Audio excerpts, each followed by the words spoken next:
আসলে আজকে আমার বেস্ট ফ্রেন্ডের হালদি সেরেমনি আছে, তো আমি আজকে ওকে চমকে দেওয়ার জন্য নিজে একটা হলুদ কালারের লেহেঙ্গা পরে যাচ্ছি এন্ড হেলদি মেকআপ করে যাচ্ছি, যাতে ও চমকে যায়, একেবারে পাগল হয়ে যায়। বারবার বলার পরেও আমার কাছে সাজলো না, ওই জন্যই আমি আরো বেশি করে সুন্দর করে সেজে যাব, যাতে সবাই আমাকেই ছবি তোলে, আমাকেই যাতে সবাই দেখে এন্ড আমাকেই যাতে সবাই ফলো করে, আর কয়েকটা যাতে বয়ফ্রেন্ড জোগাড় হয়ে যায়।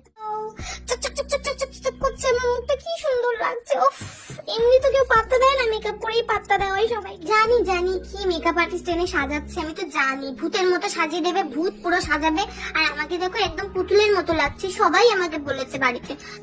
আমিও তো মেকআপ আর্টিস্ট, বলো আমার কাছেই তো সাজতে পারতো, বলো আমি কি ভূতের মতো সাজিয়ে দিই নাকি? কি সুন্দর দেখো নিজে সেজেছি, আমার কাছেই তো সাজতে পারতো, বলো। এটা একটু বেশি বেশি হয়ে যাবে, তাহলে বান্ধবী তো আমার সাথে পুরো আড়েই করে নেবে, কথাই বলবে না। না না, এটা বেশি বেশি হয়ে যাচ্ছে। আচ্ছা আচ্ছা, উফ উফ।